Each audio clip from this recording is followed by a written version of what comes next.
My name is Margaret, I'm 38 years old, and this is the story of how I was betrayed by the one person I trusted the most, my own daughter.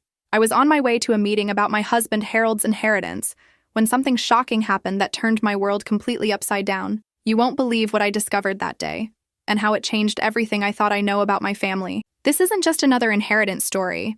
This is about discovering that the people closest to you can be your worst enemies.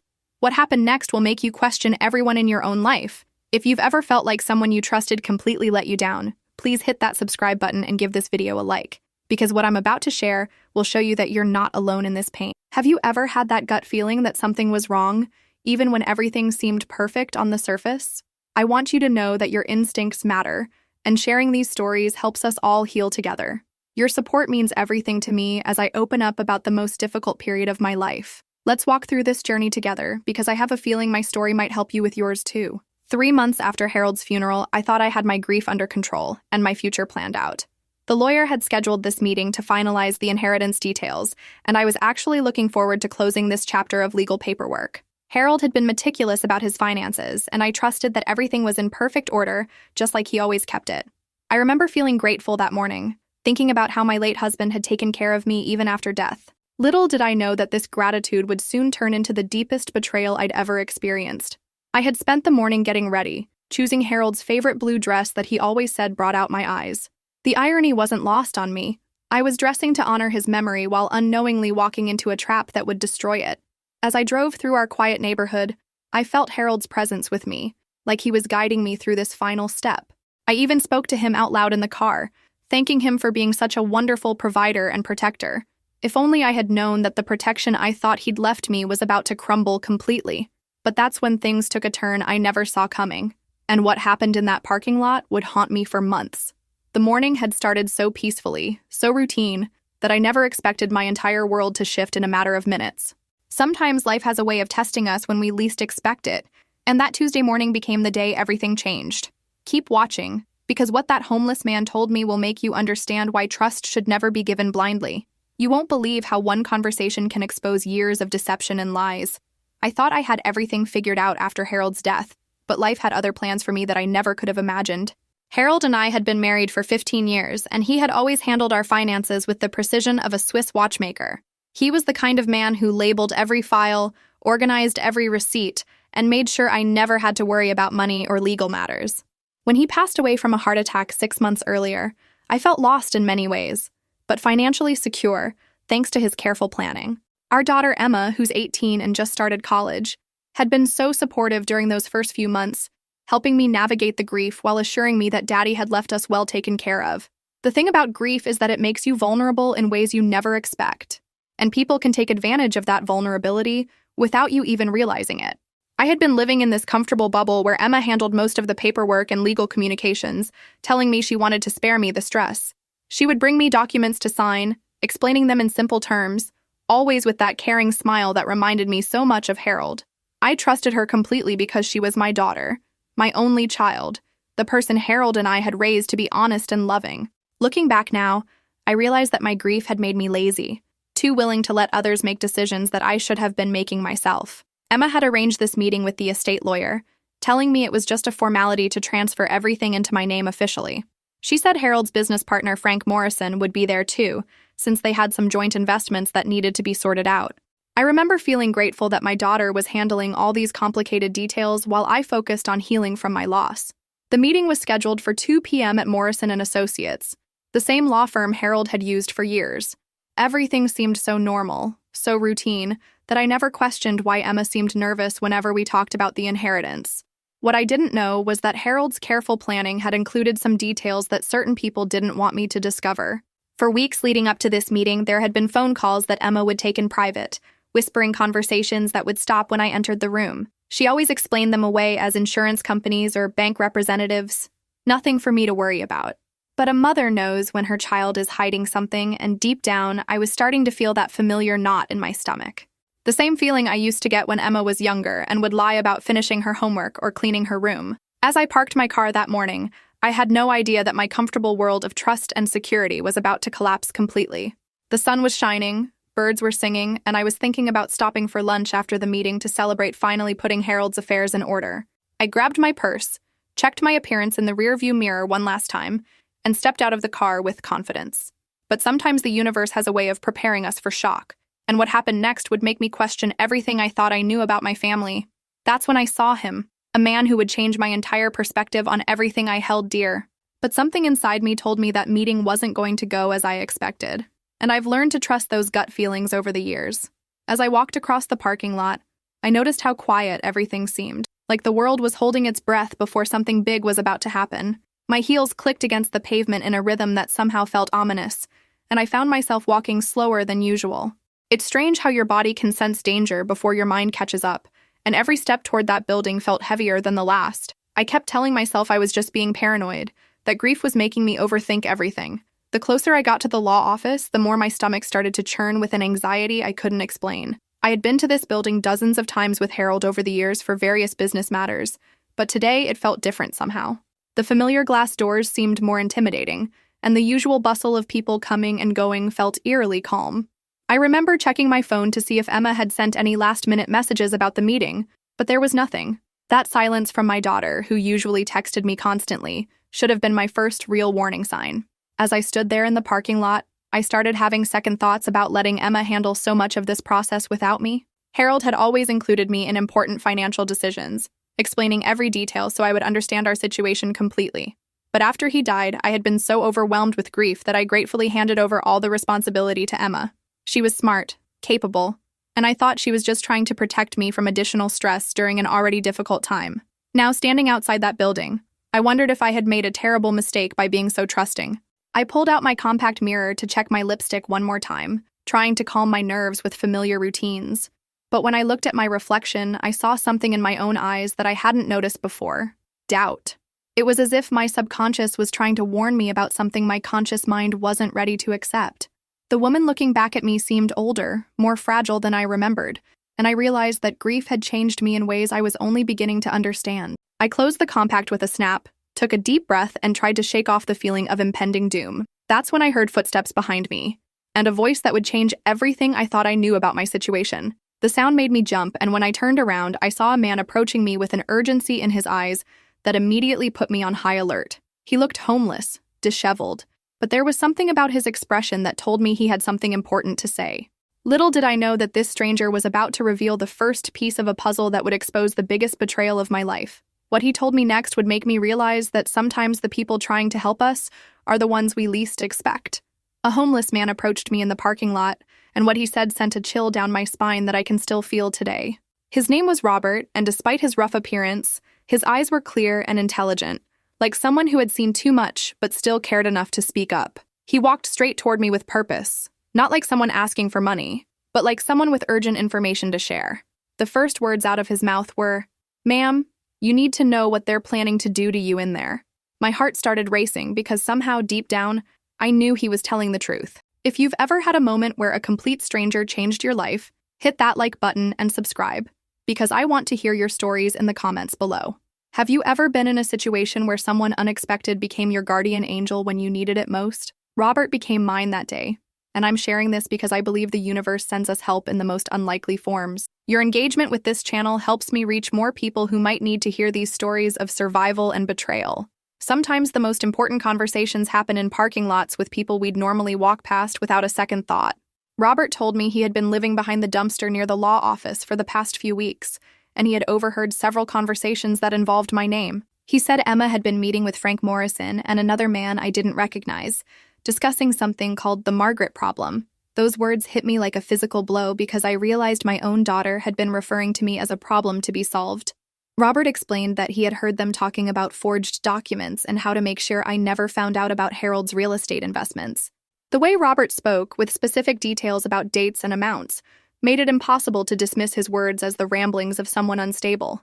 What shocked me most was how Robert knew details about Harold's business that I didn't even know myself. He mentioned properties in 3 different states, rental income that should have been coming to me monthly, and a life insurance policy that was worth far more than Emma had told me. Robert said he had been homeless for 2 years after losing his job as an accountant, and his financial background made him understand exactly what Emma and Frank were planning. He told me they were going to present me with documents that would make it look like Harold had left everything in a trust controlled by Emma and Frank. The betrayal was so calculated, so deliberate, that I felt physically sick right there in the parking lot. Robert handed me a crumpled piece of paper with names, dates, and account numbers written in his careful handwriting. He said he had been documenting everything he overheard because something about their conversations reminded him of his own family's betrayal that had led to his homelessness.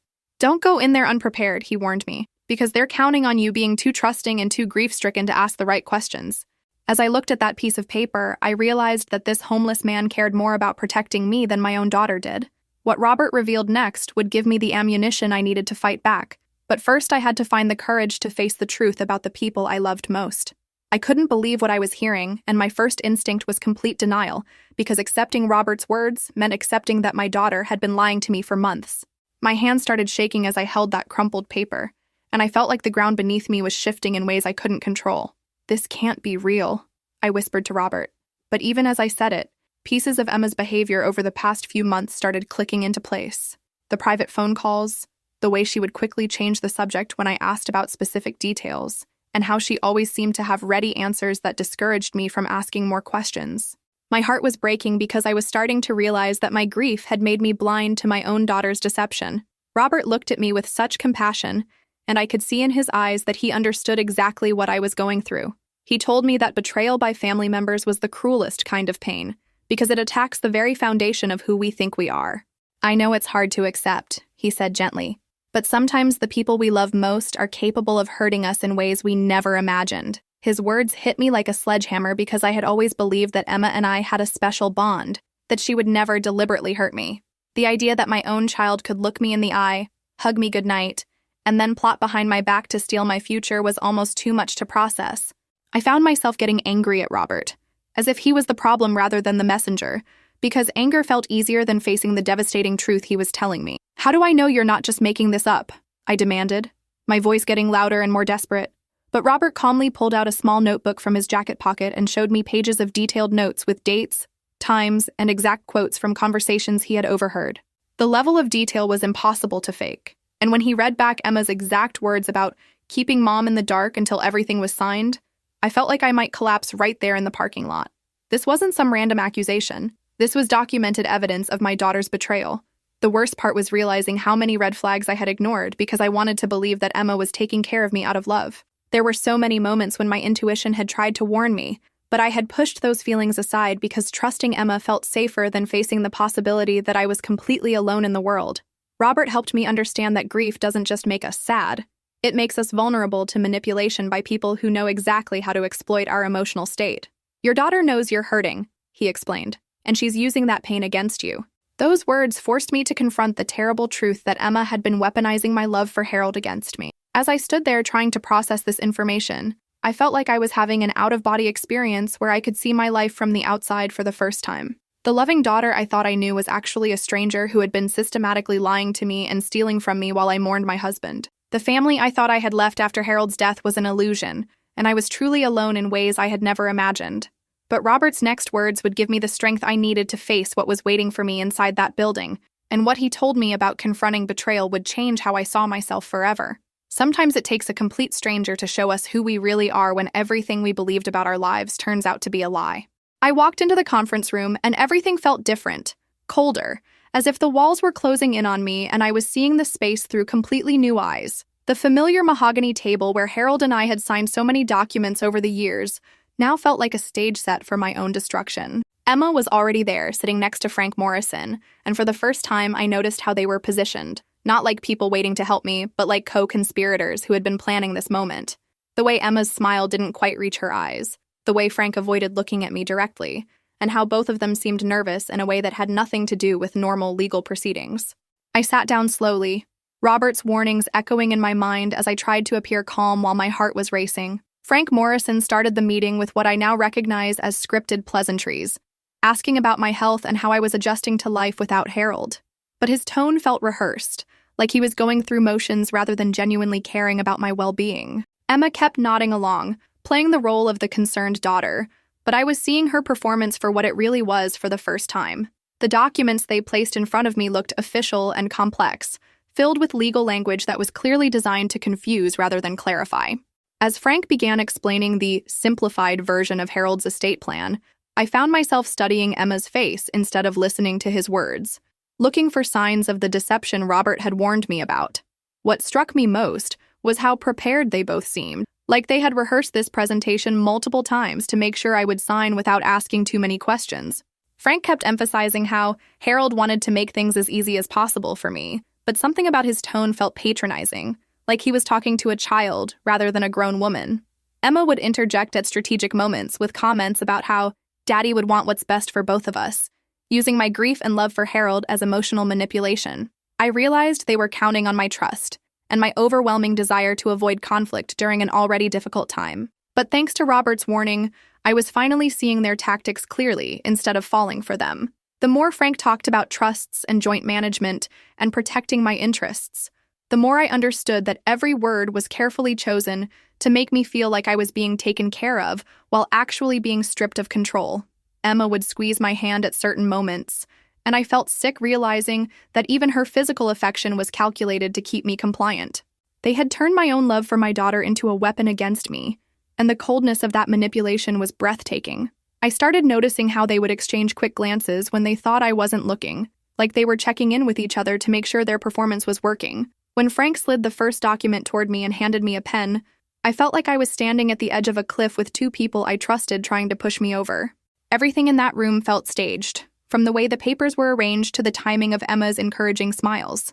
But instead of signing immediately like they clearly expected, I set the pen down and said the words that would change everything. Before I sign anything, I need to ask you both some specific questions about Harold's real estate investments. The look of panic that flashed across both their faces told me everything I needed to know, and I realized that Robert had just saved me from making the biggest mistake of my life. What happened next would prove that sometimes the most dangerous predators are the ones who know exactly how to make us feel safe while they're destroying us.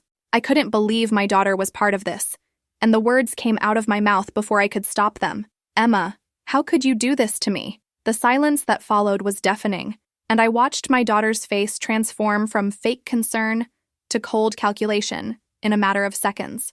Frank Morrison started stammering about misunderstandings, but Emma just stared at me with an expression I had never seen before, like she was looking at an obstacle rather than her own mother. Mom, you don't understand how complicated these things are, she said with a condescending tone that made my blood run cold. In that moment, I realized that the sweet, caring daughter I thought I knew had been an act, and I was finally seeing the real Emma for the first time. If you've ever discovered that someone you loved completely was living a double life, please hit that subscribe button and like this video because you'll understand the shock I'm describing. Have you ever had that moment where you realized you didn't know someone at all, even though you thought you knew everything about them? I need you to know that you're not alone in feeling foolish for trusting someone who was manipulating you the whole time. Your support helps me share these difficult stories, and I hope my experience can help you recognize the warning signs in your own relationships. Sometimes the people who hurt us most are the ones who know exactly which buttons to push to keep us quiet and compliant. Emma's mask completely slipped when she realized I wasn't going to be the easy target they had planned for. "You've been living in a fantasy, Mom," she said with a cruelty that took my breath away. "Dad left me in charge of everything because he knew you couldn't handle the responsibility." The lies came so easily to her, and I could see that she had been practicing this speech, preparing for the moment when I might finally ask questions. Frank tried to interrupt her, clearly worried that she was revealing too much. But Emma was past caring about subtlety. She told me that Harold had never trusted me with important financial decisions, which was a complete fabrication designed to make me doubt my own memories of our marriage. What hurt most was how Emma used my grief against me, twisting my love for Harold into a weapon to make me feel stupid and incapable. She claimed that all those times Harold and I had discussed finances together, he had been humoring me rather than genuinely including me in decisions. "He told me he was worried about leaving you alone because you've never been good with money," she said with fake sympathy. But I knew this was a lie because Harold had always praised my practical sense and had frequently asked for my input on major purchases and investments. Emma was rewriting our entire family history to justify her betrayal, and the calculated cruelty of it was breathtaking. The most chilling moment came when Emma leaned forward and said, "Mom, you can either sign these papers and make this easy for everyone, or we can do this the hard way through the courts."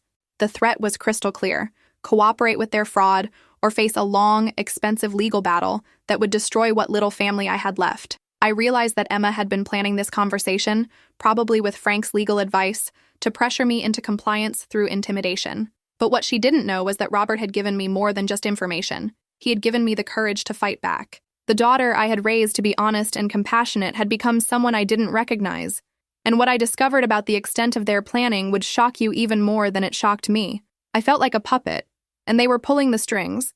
But the worst part was realizing how long this manipulation had been going on without me noticing. Every conversation we'd had about Harold's estate over the past 6 months had been carefully orchestrated to lead me to this moment of signing away my rights. Emma and Frank had been treating me like a child who couldn't be trusted with the truth about her own husband's assets. The papers in front of me weren't just legal documents. They were evidence of how little my own daughter thought of me and how easily she believed I could be fooled. I felt a rage building inside me that was unlike anything I had ever experienced, because they had stolen months of my life by keeping me in this state of false security. What made it even more infuriating was how they had used my love for Emma against me at every step of this process. Every time I had started to ask questions, Emma would deflect with stories about her college stress or how hard it was to watch me grieve. She had weaponized my maternal instincts, making me feel guilty for bothering her with trivial financial details when she was already doing so much to help me. I realized that every hug, every "I love you, Mom," every moment of apparent closeness had been calculated to keep me docile and trusting. The emotional manipulation was so sophisticated that I wondered how long Emma had been capable of this level of deception. Frank Morrison sat there looking uncomfortable as Emma revealed their strategy, and I could tell he hadn't expected her to be so openly hostile toward me. He kept trying to smooth things over with lawyer speak about family dynamics and emotional decisions, but Emma was past pretending to care about my feelings. "Mom, this is business," she said coldly, "and you've never understood business." But I remembered all the times Harold had consulted with me about major decisions, how we had researched investments together, and how he had always valued my practical perspective on financial matters. Emma was gaslighting me, trying to make me doubt my own memories and capabilities so I would feel grateful to have her taking care of things. The control they had exercised over me was so complete that I hadn't even realized it was happening until Robert opened my eyes. They had isolated me from Harold's business associates, intercepted communications from banks and insurance companies, and created a bubble where all information came through Emma's filter. I felt stupid for not recognizing the signs, but I also understood that grief had made me vulnerable in ways I couldn't have predicted. They had taken advantage of my emotional state to systematically cut me off from my own financial life, and the calculation behind it was terrifying. I was like a prisoner who hadn't realized the bars were there until someone pointed them out. But sitting in that conference room, feeling the weight of their manipulation and control, something shifted inside me that I hadn't felt since Harold died. I realized that I had two choices. I could continue being their victim, or I could take back the power they had stolen from me. The fury I felt wasn't just about the money. It was about my dignity, my autonomy, and my right to make decisions about my own life. What I said next would let them know that their carefully constructed plan was about to fall apart, and that the grieving widow they thought they could manipulate was about to become their worst nightmare. Sometimes you have to lose everything to discover how strong you really are, and that conference room became the place where I finally found my voice again. I knew I had to make a choice, and it wasn't just about money. It was about taking back my life from people who had been stealing it piece by piece. Sitting in that conference room, looking at Emma's cold eyes and Frank's nervous fidgeting, I realized that this moment would define who I was going to be for the rest of my life. I could either surrender to their manipulation and spend my remaining years as a victim of their greed, or I could fight back and reclaim the dignity that Harold had always seen in me. The decision felt enormous because it meant choosing between keeping the illusion of family peace or facing the brutal truth that my daughter had become my enemy. But Robert's words echoed in my mind. Sometimes the people we love most are capable of hurting us in ways we never imagined. The weight of that choice pressed down on me like a physical force because I knew that whatever I decided in that moment would change everything forever. If I signed those papers, I would be complicit in my own destruction, and I would spend every day wondering what Harold would think of me for giving up so easily. But if I fought back, I would be declaring war on my own daughter, and there would be no going back to the comfortable lives we had been living. I thought about all the single mothers I knew who had faced impossible choices and found strength they didn't know they had. This was my moment to discover what I was really made of, and I could feel Harold's spirit urging me to be the strong woman he had married rather than the victim Emma expected me to be. What gave me the courage to act was remembering how Harold used to say that our greatest moments come when we have to choose between what's easy and what's right. He had taught me that integrity isn't about being perfect. It's about standing up for yourself when everyone expects you to back down. Emma had been counting on my desire to avoid conflict, my fear of being alone, and my need to preserve family harmony at any cost. But sitting there, I realized that there was no family left to preserve because Emma had already destroyed it with her betrayal. The loving relationship I thought we had was built on lies, and protecting those lies would only give her more power to hurt me. I stood up from that conference table with a calmness that surprised even me, and I could see the panic starting to creep into both their faces. "I'm not signing anything today," I said clearly, and the relief I felt was immediate and overwhelming. Frank started sputtering about scheduling conflicts and deadlines, but I cut him off with a firmness in my voice that I hadn't heard in months. "I'm going to need copies of all documents related to Harold's estate, including the ones you haven't shown me yet." Emma's face went white because she knew I had figured out their game, and that the grieving widow they thought they could manipulate was about to become their worst problem. The power dynamic in that room shifted so dramatically that I could actually feel it, and for the first time since Harold's death, I felt like myself again. Emma tried one last manipulation, her voice getting teary as she said, "Mom, I'm just trying to protect you," but I was done being fooled by her performance. "The only person I need protection from," I said, looking directly at her, "is you." That moment of standing up to my own daughter was terrifying and liberating at the same time, because it meant accepting that the family I thought I had was gone. But it also meant I was finally free to fight for the life Harold had wanted me to have. What I did next would show them that underestimating a grieving mother was the biggest mistake they could have made. Every choice felt like it would haunt me forever.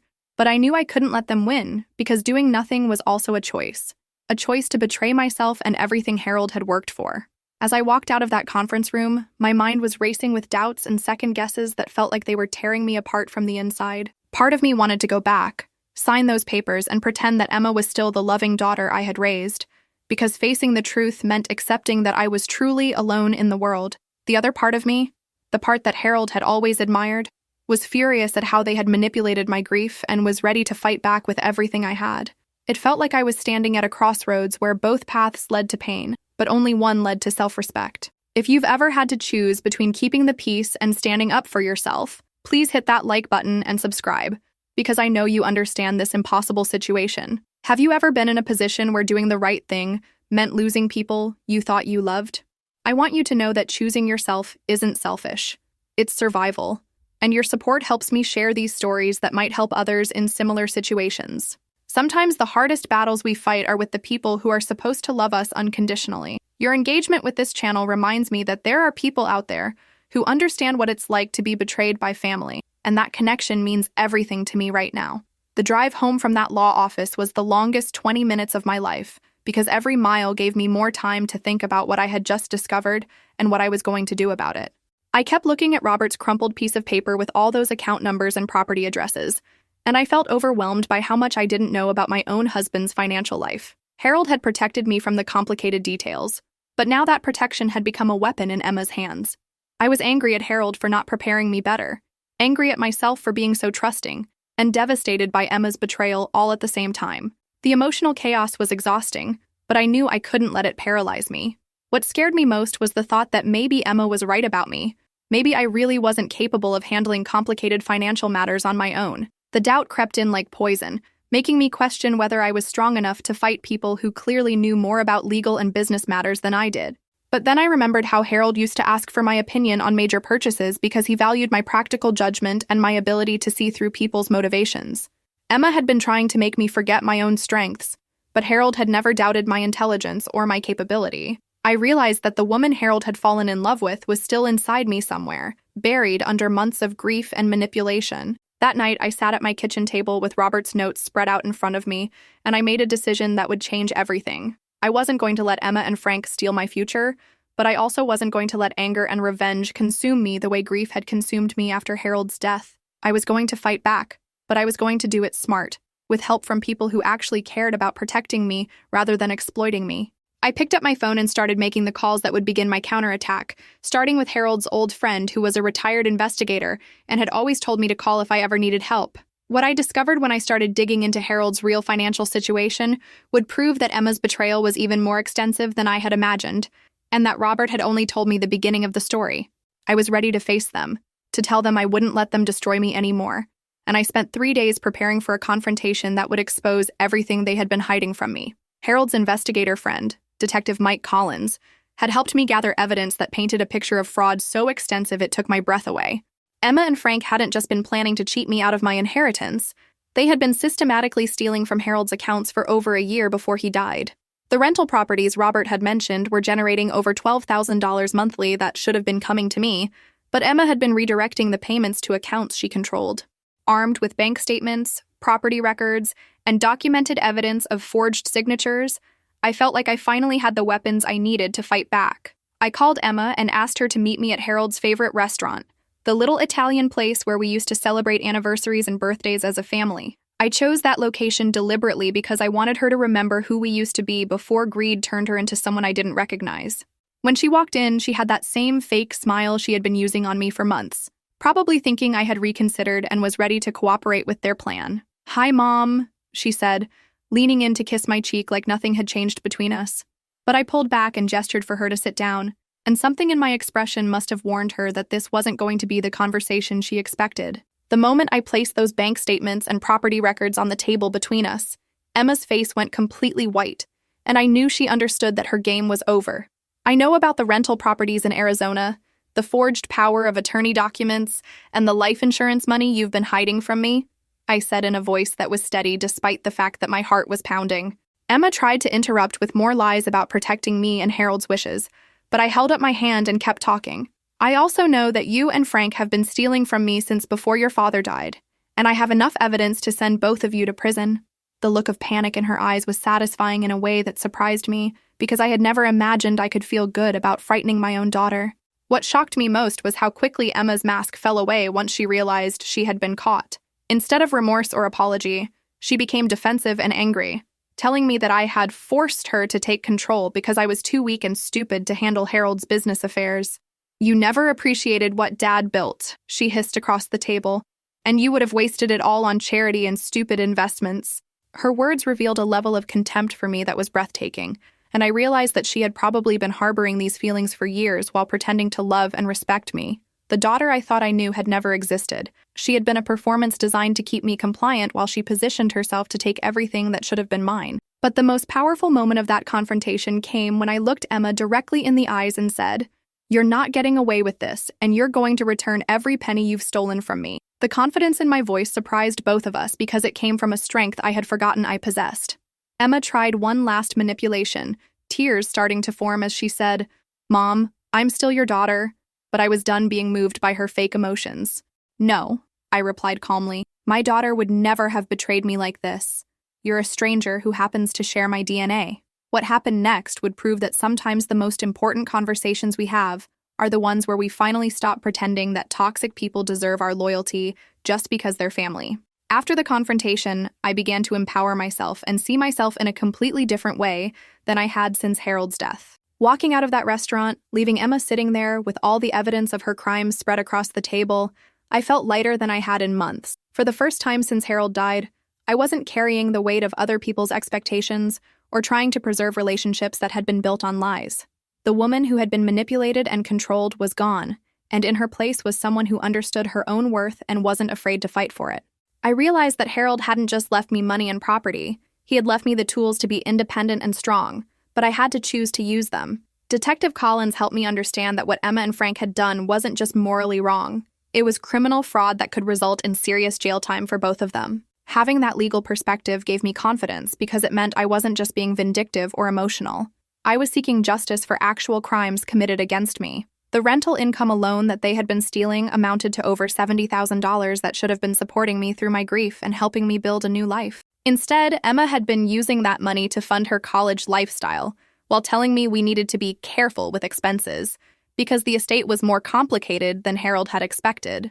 What amazed me was how much clearer my thinking became once I stopped trying to protect Emma's feelings and started focusing on protecting myself. I had been so worried about being a good mother and maintaining family harmony that I had ignored obvious signs of deception and theft. But once I accepted that Emma had chosen to be my enemy, I could think strategically about how to recover what she had stolen and prevent her from hurting me further.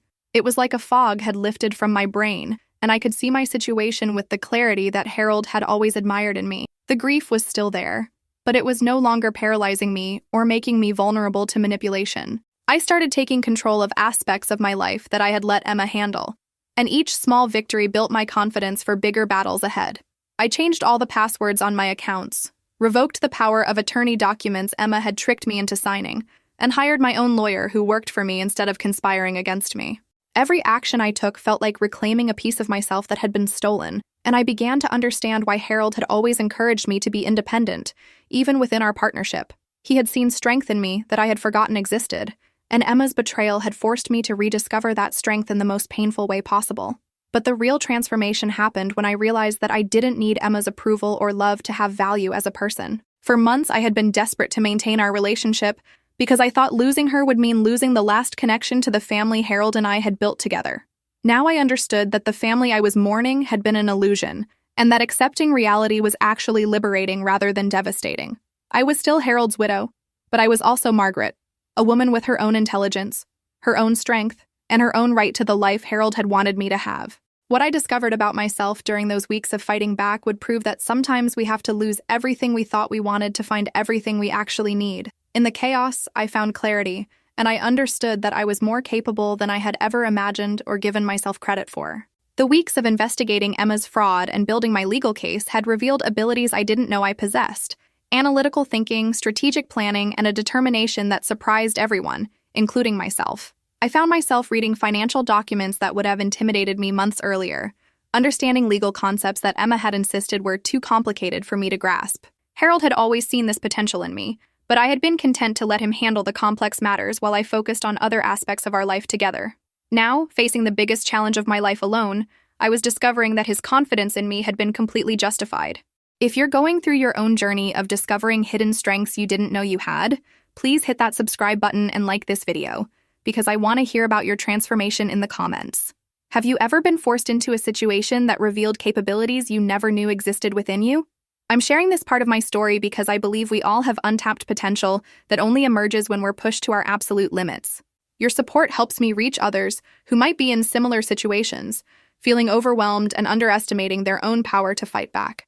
Sometimes our greatest growth comes from our most painful experiences, and I want you to know that you're stronger than you think you are. What surprised me most was how much I enjoyed the challenge of unraveling Emma and Frank's deception once I stopped being afraid of what I might discover. Each piece of evidence I uncovered felt like solving a puzzle, and I found myself staying up late into the night, cross-referencing bank statements with property records and insurance documents. Detective Collins commented that I had a natural instinct for investigation, and that my attention to detail was helping him build a stronger case than he had initially thought possible. I realized that the same qualities that had made me a good wife and mother, caring about details, noticing when things didn't add up, and refusing to give up on people I loved, also made me formidable when those qualities were turned toward protecting myself. The most powerful discovery was understanding that Harold hadn't been protecting me from financial complexity because I couldn't handle it. He had been including me as a full partner while handling the execution of our decisions.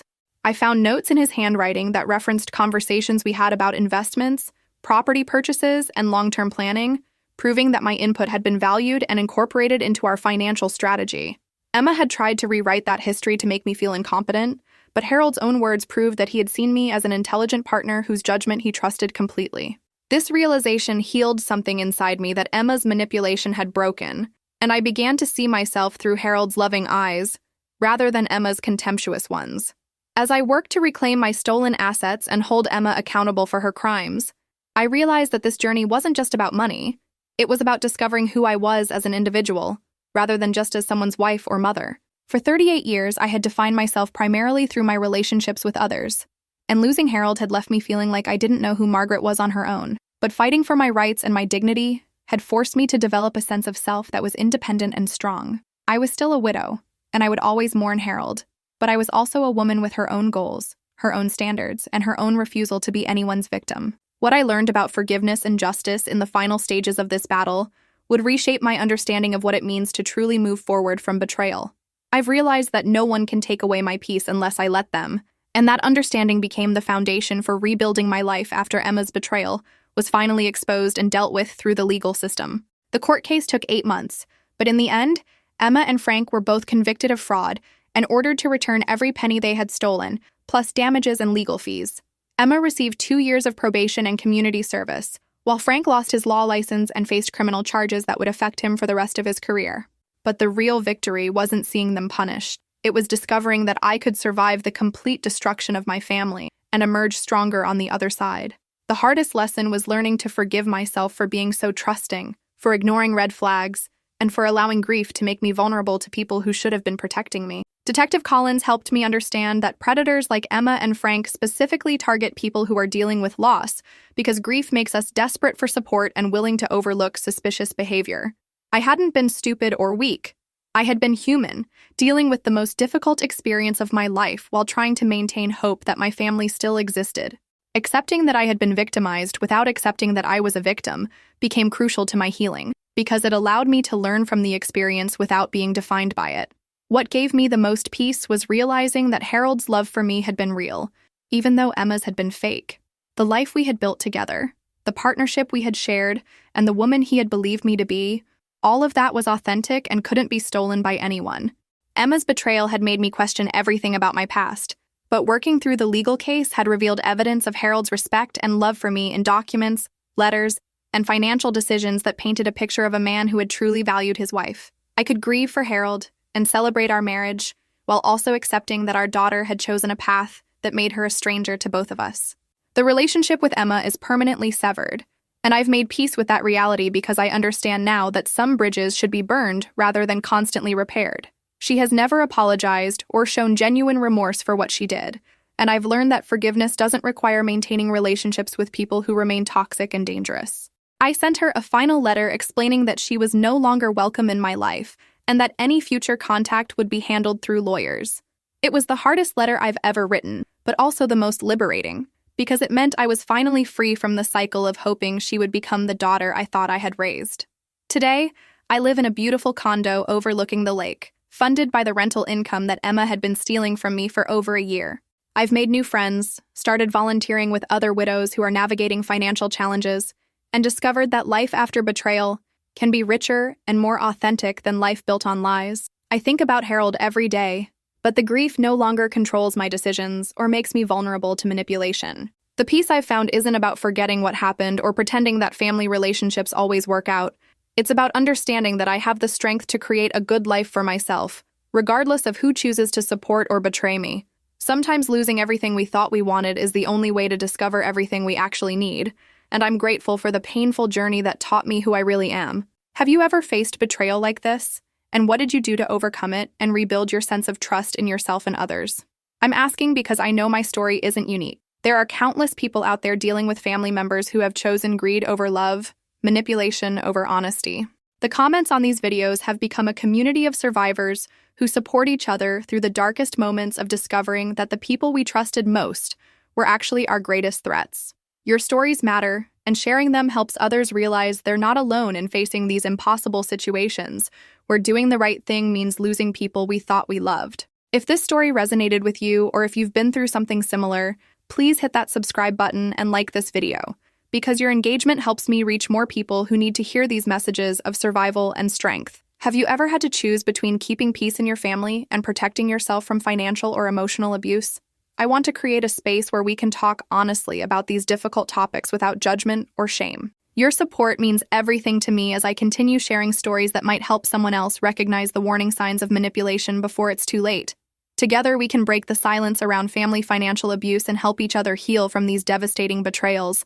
What would you have done in my place when you discovered your own child was systematically stealing from you while pretending to care for you during your grief? I'm genuinely curious because I know different people have different breaking points and different ways of handling betrayal by family members.